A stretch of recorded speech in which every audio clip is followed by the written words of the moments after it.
Infection control society Pakistan کے زیر اہتمام طبی موضوعات پر معلومات، تحقیقات، تجزیات اور اب تجاویز بھی آپ کی سماعتوں کی نظر کرنے کا سلسلہ جاری ہے۔ اس وقت ہم بالخصوص گفتگو کر رہے ہیں خواتین کی صحت کے حوالے سے، جس میں ایک موضوع کم اور ناقص غذا کا تھا۔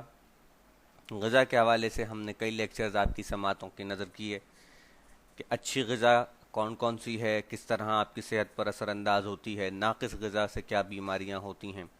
پھر ہم نے چند ایک تجاویز دیں کہ جس کے ذریعے سے مسائل کو کم کیا جا سکتا ہے اور بہتر غذا حاصل کی جا سکتی ہے۔ اسی سلسلے کو اپنے اس لیکچر میں ہم آگے بڑھا رہے ہیں اور کچھ باتیں بہتر غذائیت کے لیے کام کرنے کے طریقے اس عنوان سے آپ کی سماعتوں کی نظر کر رہے ہیں۔ سماعت فرمائیے۔ ایک نئی تجویز آزمائیں۔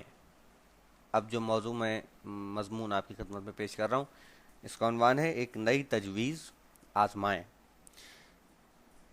اس لیکچر میں دی گئی ساری تجاویز ضروری نہیں کہ آپ کے علاقے میں کارآمد ہوں۔ ممکن ہے کہ کچھ تجاویز اس وقت قابل عمل ہوں جب ان کو آپ کی بستی اور یہاں موجود وسائل کے مطابق تبدیل کر لیا جائے۔ کسی چیز کو آزمانے سے ہی پتہ چلتا ہے کہ یہ چیز کارآمد ہوگی یا نہیں، یعنی کہ تجربہ کرنا پڑتا ہے۔ جب آپ کسی نئی تجویز کو آزمائیں تو ہمیشہ چھوٹے پیمانے پر کام شروع کریں۔ اگر آپ چھوٹے پیمانے پر کام کریں گے اور تجربہ ناکام ہو جاتا ہے یا کوئی مختلف نتیجہ نکل آتا ہے، تب بھی آپ کا بڑا نقصان نہیں ہوگا۔ اگر تجربہ کامیاب ہوتا ہے تو لوگ کہیں گے کہ یہ تجربہ کارآمد ہے اور اس پر بڑے پیمانے پر عمل کیا جا سکتا ہے۔ کسی نئی تجویز کا تجربہ کرنے کی ایک مثال کچھ اس طرح سے ہے کہ آپ کو معلوم ہوتا ہے کہ پھلیوں کی ایک خاص قسم، مثلا سویا، جسمانی نشو و نما کے لیے بہترین غذا ہے، لیکن کیا یہ آپ کے علاقے میں اگ جائے گی؟ اور اگر اگ بھی گئی تو کیا لوگ اسے کھائیں گے؟ ایک چھوٹے سے ٹکڑے میں کاشت کا آغاز کریں۔ جی ہاں، ایک چھوٹے سے ٹکڑے میں کاشت کا آغاز کریں، یا مختلف حالات میں سے 2 یا 3 ٹکڑوں پر اسے کاشت کریں۔ مثلا مختلف اقسام کی مٹی استعمال کریں اور مختلف مقدار میں پانی دیں۔ اگر پھلیاں اگ آتی ہیں تو ان کو مختلف انداز سے پکانے کی کوشش کریں اور دیکھیں کہ کیا لوگ انہیں پسند کریں گے۔ اگر لوگ انہیں کھا لیتے ہیں تو بڑے پیمانے پر پھلیاں اگانے کی کوشش کریں اور اس کے لیے ویسا ہی ماحول رکھیں جس میں ان کی پیداوار سب سے بہتر ہوتی ہے۔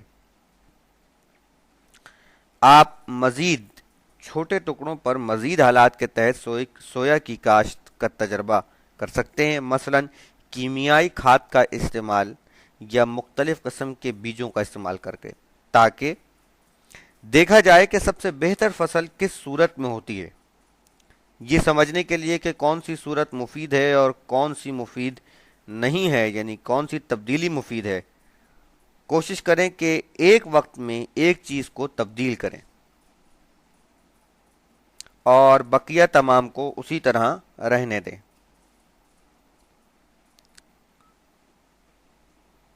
مثال کے طور پر حیوانی کھاد یعنی اینیمل فرٹیلائزر شامل کرنے کی ایک مثال دی جاتی ہے، تاکہ دیکھا جائے کہ اس سے پھلیوں کو بڑھنے میں مدد ملتی ہے یا نہیں۔ ایک فرد نے پھلیوں کی بیلیں زمین کے چھوٹے چھوٹے کئی قطعات یعنی ٹکڑوں پر لگائیں۔ ہر ٹکڑے کو یکساں پانی، دھوپ اور ایک جیسے بیج ملے۔ کاشت کرنے سے پہلے ہر ٹکڑے کی مٹی میں کھاد کی مختلف مقدار شامل کی گئی۔ غور فرمائیے، کاشت کرنے سے پہلے ہر ٹکڑے کی مٹی میں کھاد کی مختلف مقدار شامل کی گئی، جیسے ایک ٹکڑے میں بغیر کسی کھاد کے اس نے لگا دیا، دوسرے میں کھاد کا ایک بیلچہ شامل کر دیا، تیسرے میں 2 بیلچے، چوتھے میں 3 بیلچے، پانچویں میں 4 بیلچے اور چھٹے ٹکڑے میں 5 بیلچے کھاد کے شامل کر دیے۔ اب جب نتیجہ آیا تو دیکھا گیا کہ جس ٹکڑے میں 3 بیلچے کھاد کے شامل کیے گئے تھے وہاں سب سے اچھی فصل اگی اور سب سے اچھی پھلیاں اگیں۔